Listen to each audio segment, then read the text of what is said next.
Bonjour à toutes, bonjour à tous. Bienvenue sur Solaris, la petite chaîne dédiée au monde de l'astronomie, du cosmos et de l'ailleurs. Lors de la dernière vidéo avec l'origine de Célestron, nous étions très proches de la Terre, à 367 000 km, pour admirer le premier croissant de Lune. Aujourd'hui, nous retournons dans les profondeurs du cosmos à 45 millions d'années-lumière à la conquête d'une petite galaxie, Messier 77.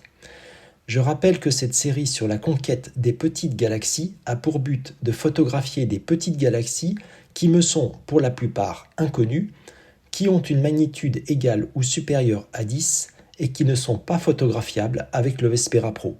Messier 77 ou NGC 1068 ou encore Cetus A est une galaxie spirale de grand style localisée dans la constellation de la Baleine. Vous est présentée ici sa photographie par le télescope spatial Hubble. Je rappelle que les galaxies spirales de grand style se caractérisent morphologiquement par des bras spiraux importants et bien définis.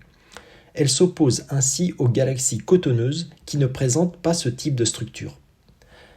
M77 a été identifié en 1780 par l'astronome français Pierre Méchain. Sa caractéristique principale est qu'elle comporte un nuage de poussière interstellaire qui rend flou son noyau central et une partie de la galaxie. M77 est à la tête d'un petit amas de galaxies, ce que l'on appelle un regroupement de galaxies. En particulier, la galaxie NGC 1055, une très belle galaxie spirale vue de la tranche, est assez proche de M77. Mais pour pouvoir voir les deux galaxies, il faudrait décentrer M77, ce que je n'ai pas fait dans cette capture. Nous ne verrons donc pas NGC 1055 sur la photographie finale.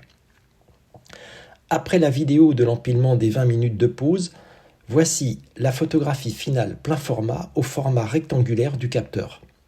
On voit que M77 est une galaxie de petite taille. Malgré cela, on discerne bien son noyau central et lumineux. On peut également distinguer trois principaux bras spiraux, mais qui restent assez flous en raison du nuage de poussière interstellaire dont je parlais à l'instant. L'analyse du champ d'étoiles en arrière-plan ne révèle qu'une seule mini-galaxie spirale située au nord-ouest et indiquée par la flèche rouge. D'autres spots lumineux pourraient correspondre à de petites galaxies, plutôt de type elliptique, mais il est difficile de conclure. Voilà pour Messier 7 ou Cetus A. Cette vidéo est maintenant terminée. Merci de l'avoir visionnée. N'oubliez pas de vous abonner à ma chaîne pour être informé des prochaines vidéos. Laissez-moi un pouce vers le haut, cela me fera plaisir. À bientôt sur Solaris.